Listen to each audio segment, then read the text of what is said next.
இரண்டாம் ஜான் பால் வரலாறு 1920 போலந்தின் வடகோவ் நகரில் கார்லோ யோசேப்பு வஜ்டிலா ஆக பிறந்தார்.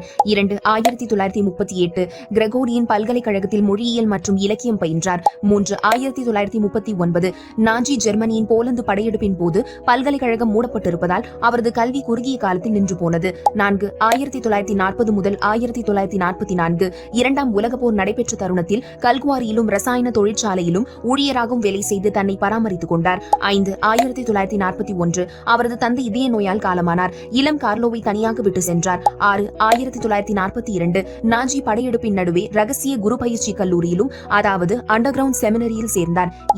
1946 ஒரு குருவாக அருட்பொழிவு பெற்று தனது ஆன்மீக பயணத்தை தொடங்கினார். 1954 கிராக்கோவில் கத்தோலிக்க பல்கலைக்கழகத்தில் மத கல்வி பேராசிரியராக பணியாற்றினார். அங்கு இளைஞர்களுடன் நெருக்கமான உறவை வளர்த்துக் கொண்டார். 1958 கிராக்கோவின் துணை ஆயராக நியமிக்கப்பட்டு போலந்தின் வரலாற்றில் மிக இளம் ஆயரானார். அப்பொழுது அவருடைய வயது 38 மட்டுமே.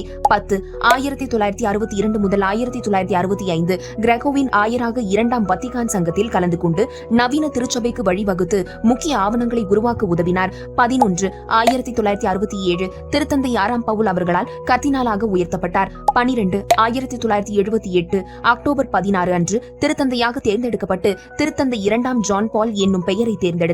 1979 தனது முதல் வெளிநாட்டு பயணத்தை போலந்திற்கு மேற்கொண்டு தனது சாந்தமான அணுகுமுறையால் கம்யூனிஸ்ட் அரசிற்கு எதிராக வன்முறையற்ற ஆட்சி மாற்றத்திற்கு வழிவகுத்தார். 1981 தன்னை கொலை செய்ய முயன்ற முகமது அலியாக என்பரை மன்னித்து மனிதநேயத்தை வெளிப்படுத்தினார். 1986 இத்தாலியின் அசசி நகரில் அனைத்து சமயத்தினரை சந்திப்பை ஒருங்கிணைத்து உலக சமாதானத்திற்காக செய்தியை பரப்பினார். 1978 முதல் 2005 27 ஆண்டுகளுக்கும் மேலாக ஏறக்குறைய 27 ஆண்டுகள் திருத்தந்தையாக பணியாற்றி மிக நீண்டகால பணியாற்றிய திருத்தந்தையர்களில் ஒருவரானார்.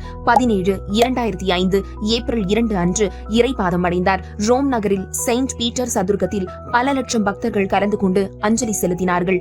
2011 திருத்தந்தை 16ஆம் பெனடிக்ட் அவர்களால் அருளாளர் பட்டம் வழங்கப்பட்டது.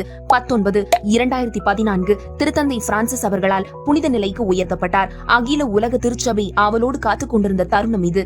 20 திருத்தந்தை 2ஆம் ஜான் பால் பற்றி அறிந்த அல்லது புதிய கருத்துக்களை பதிவிடுங்கள். நன்றி.